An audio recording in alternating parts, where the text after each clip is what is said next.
These are these are full written journals. I have been journaling for about 10 years now, and the way it started was just writing stuff about, my life, the things I was going through, the challenges I faced as an immigrant moving from Yemen to the US, documenting everything that I remembered of back home.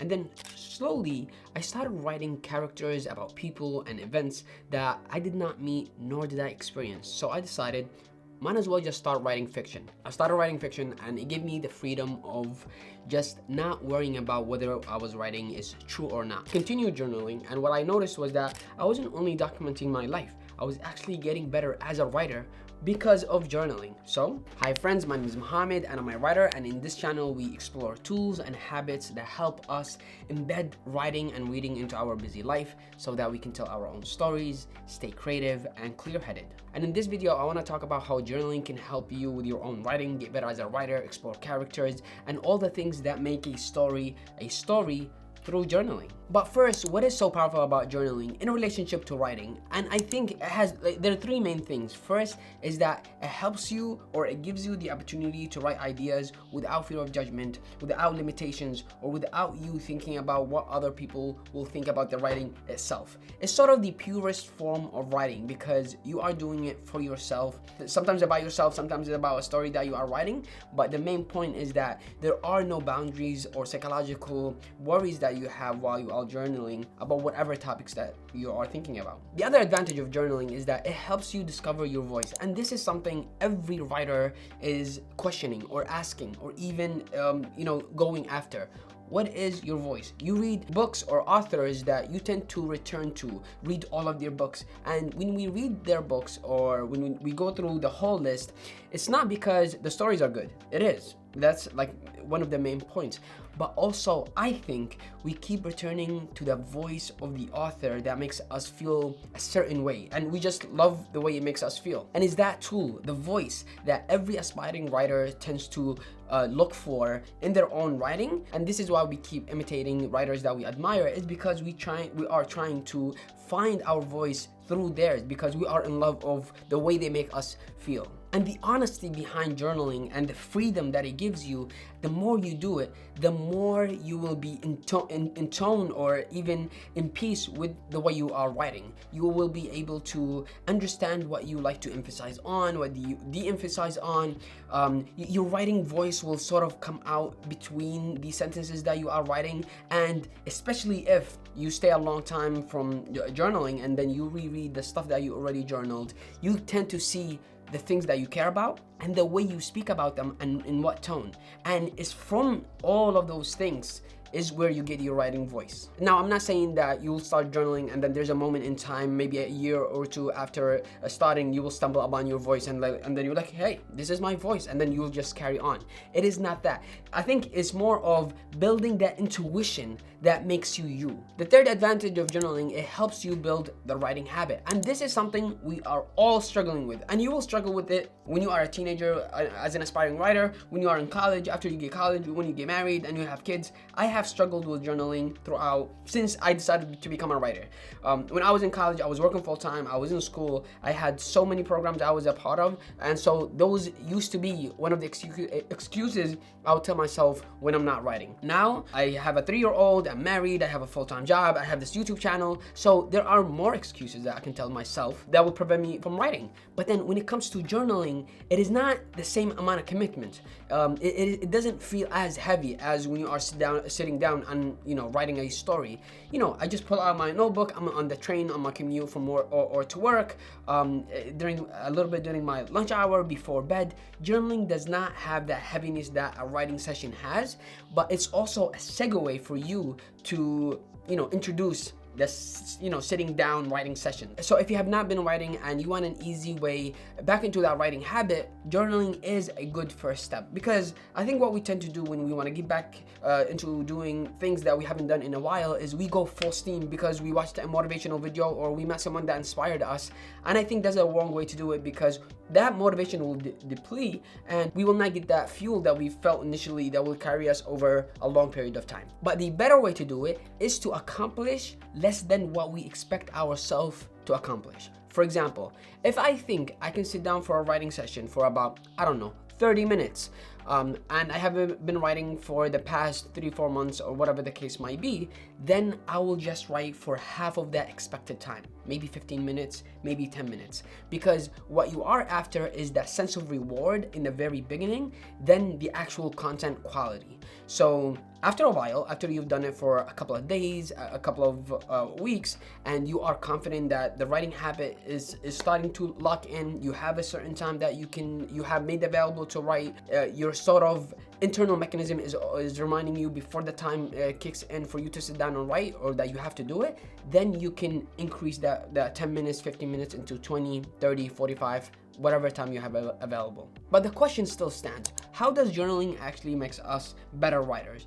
And I think the first is, and I kind of mentioned it in the beginning, is that it helps us develop characters. When we are writing characters, especially the main character, it's sort of influenced by an incident that we experienced, someone that we know, something we read, something we watched, and so a idea is born out of that sort of trigger. And then when we sit down and write, a character takes their idea and embodies it and runs with it. And our job as writers is to discover that character and other characters as well. What do they like? What do they do not like? What makes them tick? What do they care about? What they're after? What makes them feel sad? What makes them feel happy? And most of the time, a lot of these things don't make it into the page, but knowing more than what we write gives us the leverage to shape the story, to shape the character, to guide the reader through the story with more agency. And the how literally is to journal from the perspective of the main character or whatever character that you're trying to develop.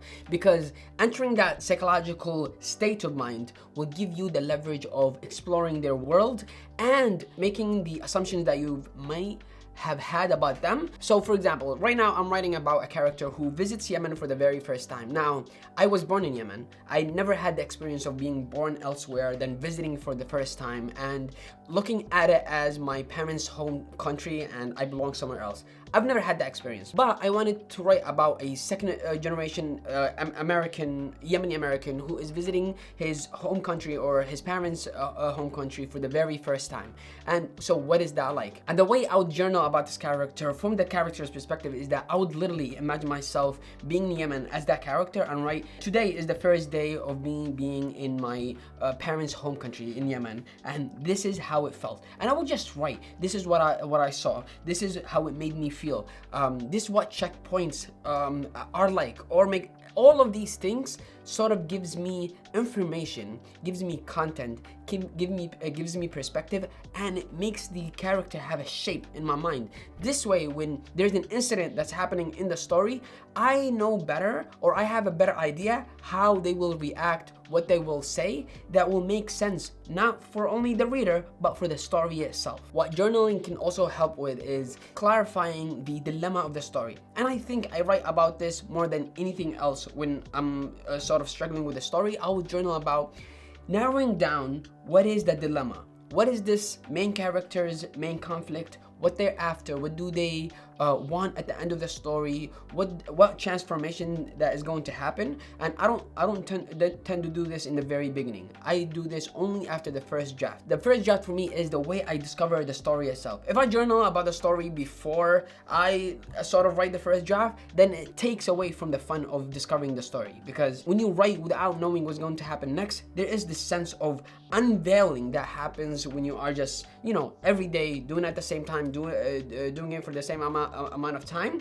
that it keeps it exciting. And without that, I think I will struggle a lot with just returning to the page over and over again, because if I already know what's going to happen from the beginning, then it feels less, I'm just less motivated to actually write the story. The third thing that journaling can help with is giving shape or clarity to the world that you are writing about. For example, if you are writing a scene that's inside a car and you want to explore what it smells like, what it feels like sitting down in an old car in, I don't know, I'll go back to my earlier example in Yemen, then journaling will help you notice details that you would decide later to include in the story. Now you can tell me, oh, why didn't you just write it in the actual writing and then cut down the unnecessary things later?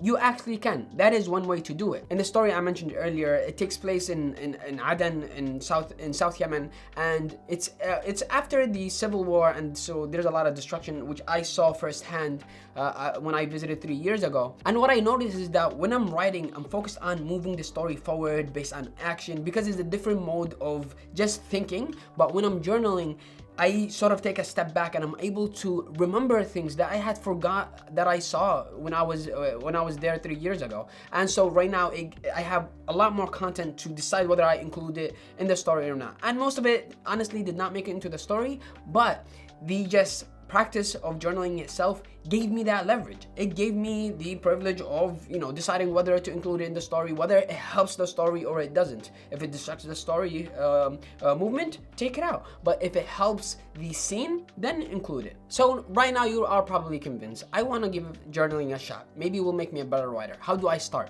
3 things. 1, keep it very, very, very simple. You don't need a fancy notebook. You do not need a fancy pen. All you need is a regular notebook, or even a paper that you pull out of your, work printer, and any pen. Sit down and write.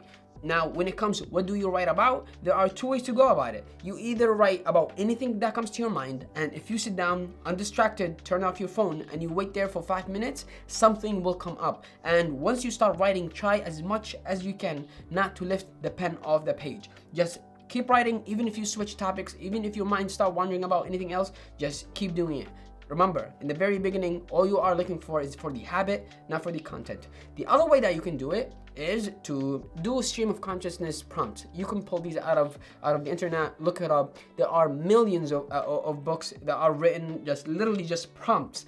There was a book that I really liked when I was doing my master's in creative writing, and my friends and I used it a lot when it came to just practicing certain things when it comes to writing. It's called 3 a.m.